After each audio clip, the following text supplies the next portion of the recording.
11 de la mañana, 15 minutos, 11 y cuarto de este martes 14 de octubre, ingobernable. Sonaba recién, Fede, bienvenido. ¿Cómo estás, Pablo? Bien, ¿vos? ¿Sabés que sonaba recién? Un temazo de las pelotas, un temazo reversionado en vivo junto a Andrea Prodan, Astro Boy. Tremenda versión de este disco que se editó hace 10 añitos exactamente, un 14 de octubre, este disco en vivo, repasando un poco toda la carrera y los discos hasta ese momento de la banda, con muchos invitados ahí en vivo. Y bueno, estamos escuchando algunos temas de ese lindo disco. Le tocó a este tema Astro Boy, que es un tema que ya de por sí está buenísimo. ¿Veías Astro Boy? Chiquito, no sí. Porque yo de chiquito me tocó ver Astro Boy. Es un dibujito animado. Vos sabés que... No, para nada. ¿Qué es? Nada. Qué viejo que estoy. Astro Boy. Bueno, Fede, bienvenido nuevamente aquí a una nueva no columna. Che, estoy medio celoso, porque el otro martes cuando me voy de la radio viene el pájaro con un historiador. Hoy me pones antes de mi columna a un historiador. Yo me estoy sintiendo como que el sonido del serrucho me está... Ya se lo dije al señor Pachi, no estoy queriendo... Díganmelo de frente, o sea, si quieren que no... Disimuladamente, Claro, me van rodeando historiadores. Bueno, listo. Me voy a Radio Verdad, yo qué sé. Me busco un conchavo en otro. Bueno, bienvenido. Fue casualidad, por lo menos lo mío. El pájaro no me ha dado cargo. Lo mío fue casualidad. Es más sospechoso. Bienvenido siempre los debates posibles. Bueno, bien. De todos modos, con tanto historiador... obviamente, entre las efemérides de nuestro país y los actos de gobierno, uno no tiene una tregua, no tiene respiro, ¿viste? No, como te dije en las otras columnas pasadas, uno tiene una idea y tiene que agarrar porque pasan tantas cosas en una semana que hay 200, ¿no? Pero bueno, esta era medio excluyente. Tocar un poquito el tema del 12 de octubre, como lo hizo el historiador anterior, Rodrigo. A raíz de los videos circulantes en redes y públicamente el video que sacó el gobierno nacional con su versión de lo que fue la conquista. Elsa que decía, ya que estamos, y ya que no lo escuchaste, así no, que porque no lo podés decir nada. No, él decía que era una provocación política, que no era un rigor histórico y como para contrarrestar discursos, sino que era una provocación política. Yo creo que el modus operandi de este gobierno, en lo que ellos engloban como la batalla cultural, es permanente provocación y mojar la oreja y tratar de provocar con disparates, porque son disparates y ahora vamos a desmenuzar un poquito nomás, porque tampoco quiero abundar porque se ha hablado mucho y creo que los oyentes y en general uno tiene bastante información de lo que fue la conquista, mirando desde donde lo mires. Pero bueno, vamos a refrescar algunas cositas. De arranque yo lo que te digo nomás, voy a citar a un grande de nuestra literatura latinoamericana, de la patria grande, que es el señor Eduardo Galeano. Decía que en 1492 los nativos descubrieron que eran indios, descubrieron que vivían en América, descubrieron que estaban desnudos, descubrieron que existía el pecado, descubrieron que debían obediencia a un rey y a una reina de otro mundo, a un Dios de otro cielo, y que ese Dios había inventado la culpa y lo vestido, y había mandado que fuera quemado vivo quien adorara al sol, a la luna y a la lluvia que moja la tierra. O sea que cuando Colón llega en su carabela, los indios descubren todo esto. Y yo, como empezamos a hacer en las columnas pasadas, homenajeamos siempre además a algún músico de nuestra historia. Referente al tema, yo quiero homenajear en este caso a otro uruguayo, connacional de Eduardo Galeano, llamado Daniel Biglietti, con el tema Dale tu mano al indio.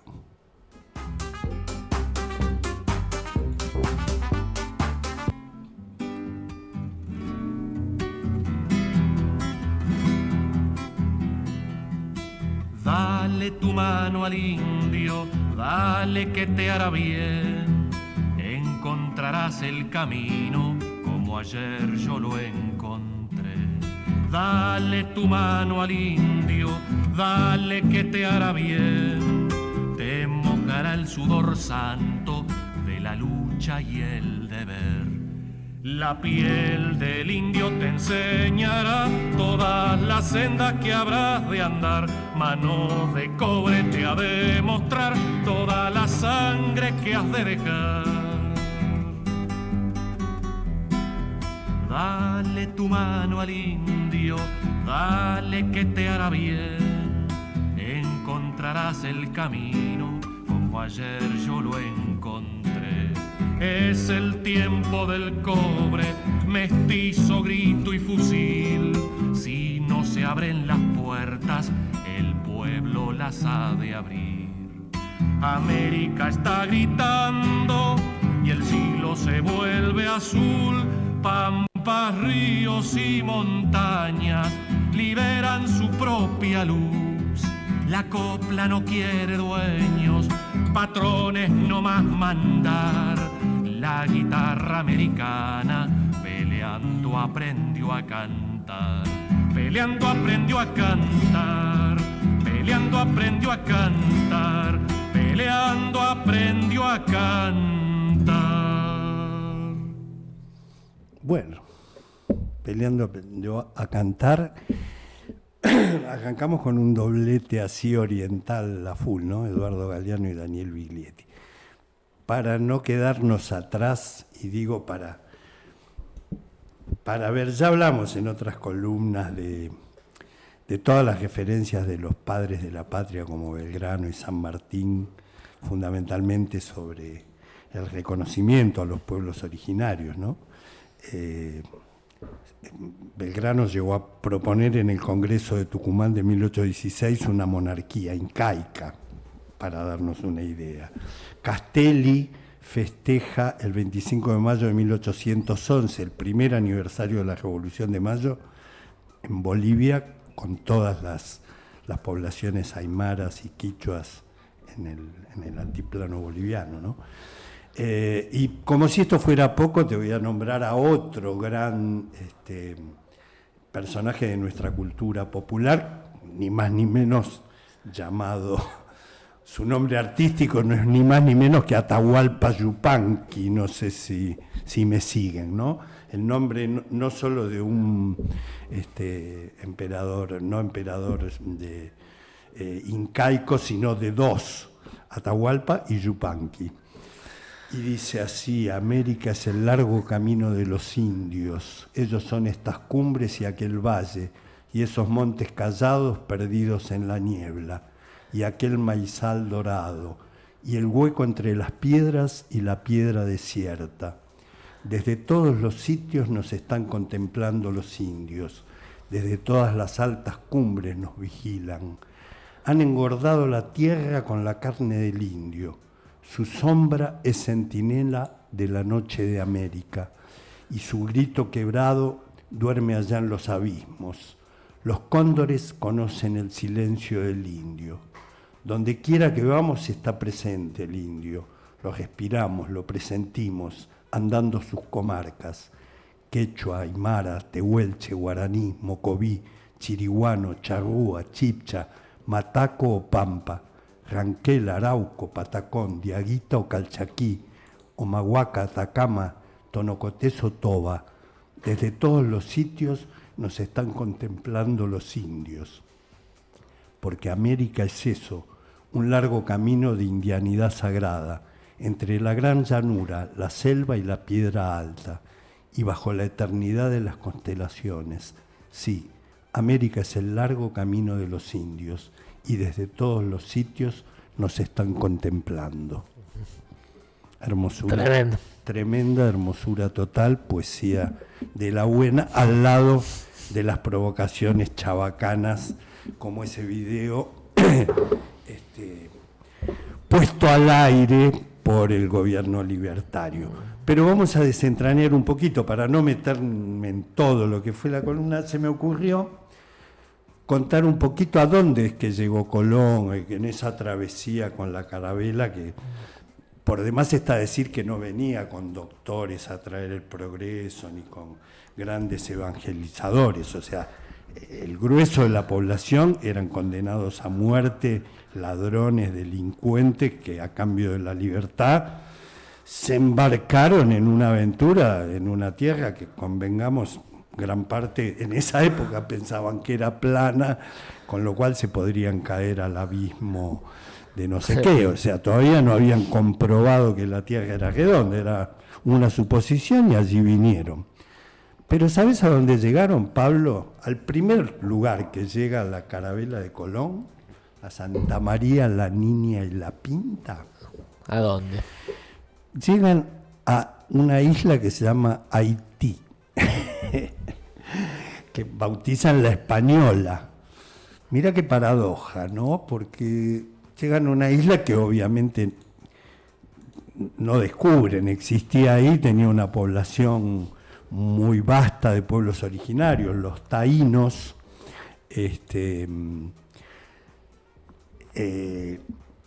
Según Bartolomé de las Casas, se estima que había una población casi de entre 2 y 3 millones de personas. Algunos historiadores dicen después que es muy exagerado este número, pero bueno, no nos vamos a detener en esos números. Los taínos fueron los primeros pobladores de la isla. Nombraron a una parte de ella como Quisqueya, madre de todas las tierras, y a la otra parte Haití, tierra de las altas montañas. Lo primero que hacen es sacarle ese nombre y ponerle la Española a los españoles. Es muy loco porque tras la llegada de los europeos, esa población, que no importa si son 2 millones, 1 millón, en el término de 25 años prácticamente quedó extinguida. ¿Me estás escuchando, no? Sí. 25 años. Extinguida la población indígena, que podría ser considerado el peor caso de despoblación de América en la historia, fundamentalmente por 2 razones. Primero, por enfermedades, viruela y sífilis, que los indios, los llamados indios, no tenían defensa para esas enfermedades que venían de Europa, y después porque rápidamente se armó el sistema de encomiendas, donde eran explotados en las plantaciones de azúcar y café y en las minas, con lo cual diezmaron la población. Vos decís, ¿pero cómo? ¿Pero Haití no tiene población negra? Claro, porque para continuar con la explotación, claro, el otro gran negocio, ¿cuál era? El tráfico de esclavos, que hacía esa maravillosa civilización occidental y cristiana que trajo el progreso, era capturar como si fueran monos pueblos africanos y traerlos a América para explotar las riquezas y expoliar los territorios vírgenes, ¿no? Hay numerosos historiadores que describen que lo ocurrido entre 1492 y 1513 en la isla La Española es el primer genocidio de América.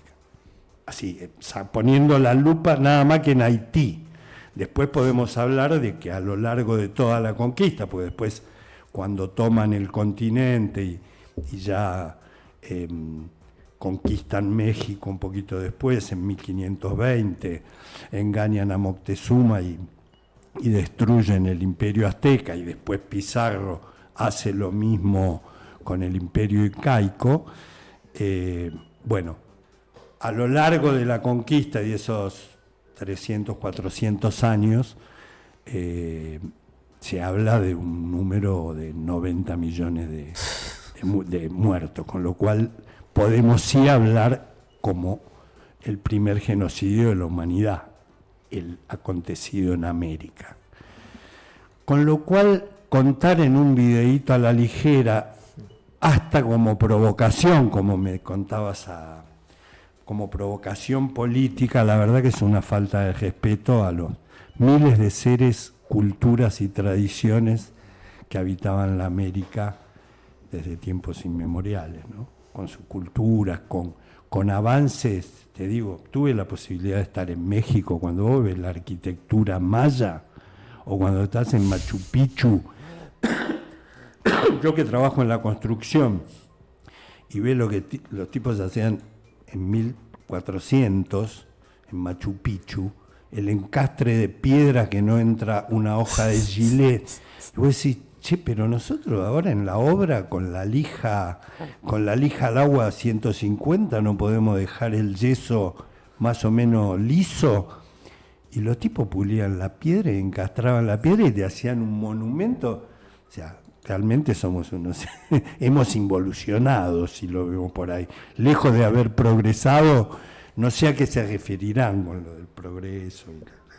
Que la barbarie eran aquellos y la civilización eran estos otros. Porque bueno, la cosa continuó. Fíjate al punto tal que Haití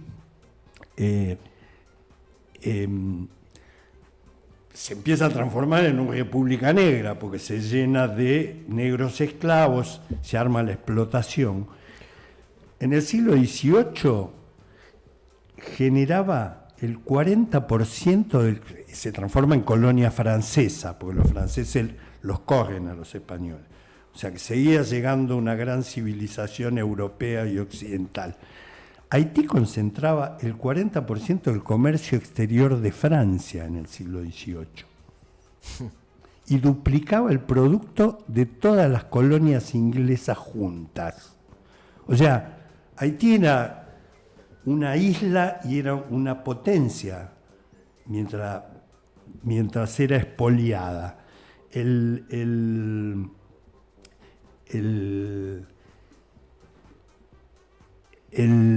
60% del café y el 40% de azúcar se importaban desde Haití a Europa, claro, que consumía Europa.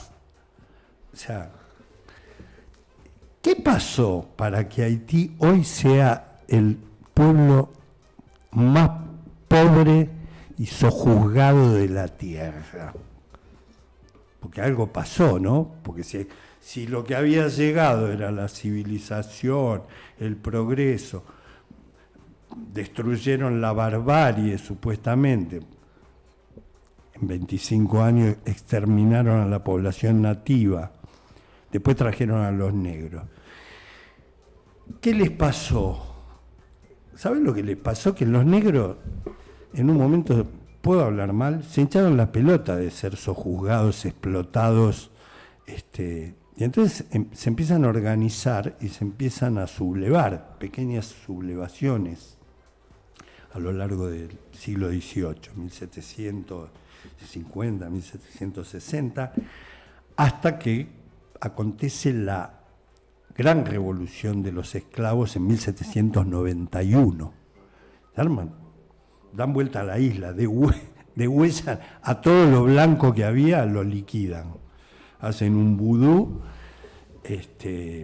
y se produce la primer revuelta de esclavos, que es la antesala de lo que después sería, en 1804, la Revolución Haitiana, que es la primera república independiente de América y el primer caso en la historia universal de una república negra que se independiza, que abole la esclavitud y se transforma en una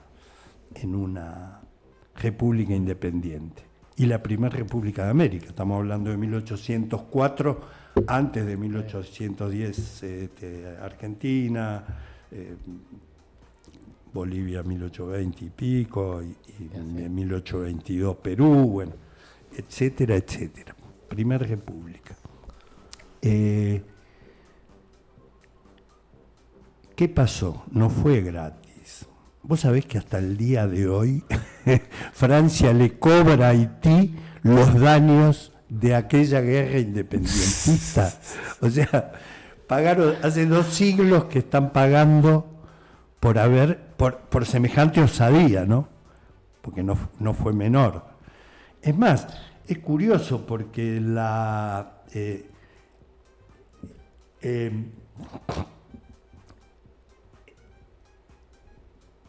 hay un día que está específicamente recordado en las Naciones Unidas mediante una resolución, la 29C40, que conmemora el 23 de agosto y además instituyó la medalla Toussaint Louverture en homenaje a uno de los líderes de la revolución haitiana, como el día del primer caso en la historia universal de una rebelión donde los esclavos se autoliberan. No es que hay un poder central como acá la Asamblea del año 13 que dice, bueno, vamos a abolir la esclavitud. Claro, no. Son los negros que se rebelan, se organizan, echan a todos a la mierda, los franceses se tienen que ir a Francia y se instituye como una república independiente, ¿no?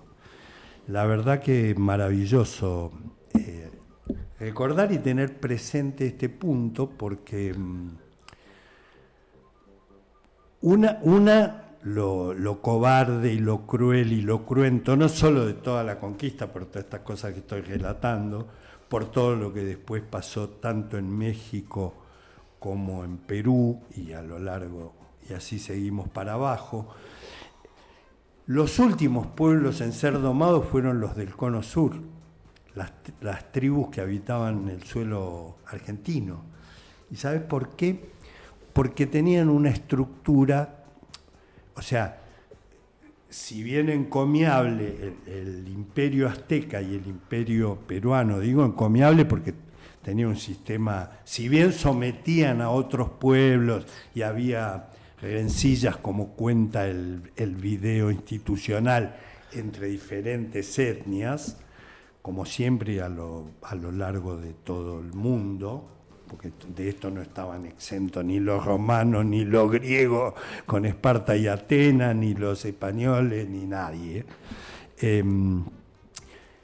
Tenían un sistema donde, por ejemplo, no se conoce mortandad por desnutrición, por hambre en el imperio incaico, que iba desde Quito, en Ecuador, hasta Santiago del Estero, en la República Argentina.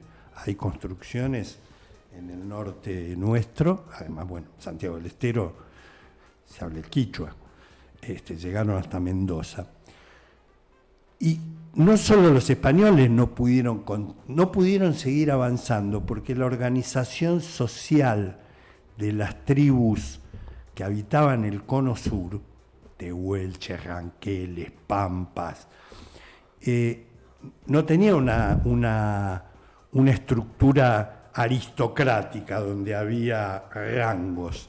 Tenía una estructura muchísimo más asamblearia, si lo querés, adaptado a los términos actuales. Había un cacique, había capitanejo, pero había mucha cosa de debate en asamblea y además eran nómades, con lo cual circulaban con sus ganados para acá, iban a los lugares, como un poco hacen los puesteros, ¿no? Bajan el ganado, van a los arroyos cuando hay agua, van a pastar para acá. Bueno, eso mismo está heredado de las costumbres de los pueblos originarios de la Argentina, sobre todo la parte más sur, de Santiago del Estero para abajo. Y por eso fueron recién domados a finales del siglo XIX, ¿no? O sea, la campaña de Roca al Desierto es en 1870. Recién ahí pueden domar a los tehuelches, a los ranqueles, lo mismo a los tobas, a los guaraníes. Es al final de ese siglo, con lo cual les costó bastante. Hay algunos episodios también que no se enmarcan mucho en esta cosa de qué linda la civilización que trajeron. Por ejemplo, si vas a conocer acá cerquita a Maicha del Valle, ¿viste? Acá en Tucumán tenés la ruina de los indios Quilmes. Cuando te tomes una Quilmes bien helada, Pablo, debes saber y contarle a aquel desprevenido que no lo sepa que los Quilmes era otra parcialidad de pueblos originarios de la Argentina, que estaban ubicados en los valles calchaquíes, y que resistieron la conquista española con uñas y dientes, armaron esa fortaleza que hoy está reconstituida ahí cerquita de Amaicha del Valle, la ruina de los indios Quilmes, y para someterlos los cercaron. A ver si esto además te recuerda algo de lo que está pasando hoy, otro genocidio. Los cercaron, les tiraban con arcabuces, pero sobre todo les cortaron el acceso a los alimentos y al agua. Si algún parecido podés hacer con lo que está haciendo la civilización occidental y cristiana, portadora del progreso en Gaza, te lo dejo por tu cuenta, pero la verdad que es lo mismo. O sea, cercar a una población, someterla a la hambruna, someterla al no acceso al agua, matarlos de hambre, destruirles su cultura, y como si esto fuera poco, y también se parece al genocidio de Gaza, cuando los lograron su rendición, ¿sabes lo que hicieron? Por supuesto, gran parte murió en la travesía. Los llevaron caminando desde Amaicha del Valle, Tucumán, al Gran Buenos Aires, a lo que hoy es la ciudad de Quilmes, que se llama Quilmes no por la cerveza, si bien vas a la ciudad de Quilmes y está la cervecería Quilmes, pero allí es donde se llevaron a la parcialidad Quilmes, y me río por no llorar, digo por todas estas paradojas que estoy contando y por los paralelismos, porque es lo mismo que con la crueldad y la hipocresía de pleno siglo XXI está cometiendo el Estado terrorista de Israel junto con la vista buena de los Estados Unidos, el país que adora y que hoy visita a nuestro presidente por 14ª vez en un año y medio de mandato, fue 14 veces ya, más o menos una vez por mes. No conoce Formosa, Santiago del Estero, nunca fue a Jujuy, pero fue 14 veces a Estados Unidos. Yo, para despedirme, quiero que, tratemos de recordar en esta fecha todas estas cosas terribles que pasaron desde aquel 12 de octubre de 1492 a esta parte, pero también focalizar que esos horrores siguen aconteciendo, no solo en nuestro país, sino que los portadores de la supuesta civilización siguen cometiendo a lo largo y ancho del planeta. Ojalá, y ojalá, también paradoja quiere decir Dios quiera en árabe,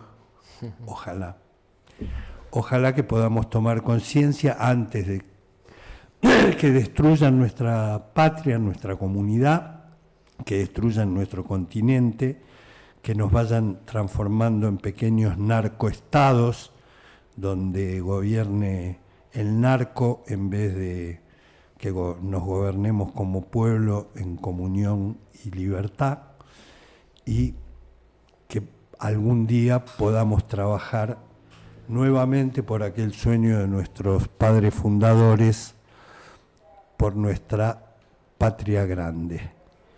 Con esto me voy y si vamos con Calle 13 y un precioso tema. Hace 2025 estamos, hace 45 años exactamente, para que veamos eso también de los años, ¿no? y de los lapsos de tiempo, que venimos hablando del tiempo desde que vino hoy tempranito Norman, nuestro numerólogo de cabecera. Juan Gelman, ya que usted trajo unos textitos, bien, escribía lo siguiente. Otro grande. Europa fue la cuna del capitalismo, y al niño ese, en la cuna, lo alimentaron con oro y plata del Perú, de México, Bolivia. Millones de americanos tuvieron que morir para engordar al niño, que creció vigoroso. Desarrolló lenguas, artes, ciencias, modos de amar y de vivir, más dimensiones de lo humano. ¿Quién dijo que la cultura no tiene olor? Paseo por Roma, por París, bellísimas. En vía del Corso y Bulmish, vuelo de pronto a Taíno, devorado por perros andaluces. A Orejas de Ona, mutilado, a Azteca, deshaciéndose en el lago de Tenochtitlán. A Inquita roto, en Potosí. A Querandí, Araucano, Congo, Carabalí, esclavizados, masacrados. No olés a viejo Europa, olés a doble humanidad, la que asesina, la que es asesinada. Pasaron siglos y la belleza de los vencidos pudre tu frente todavía.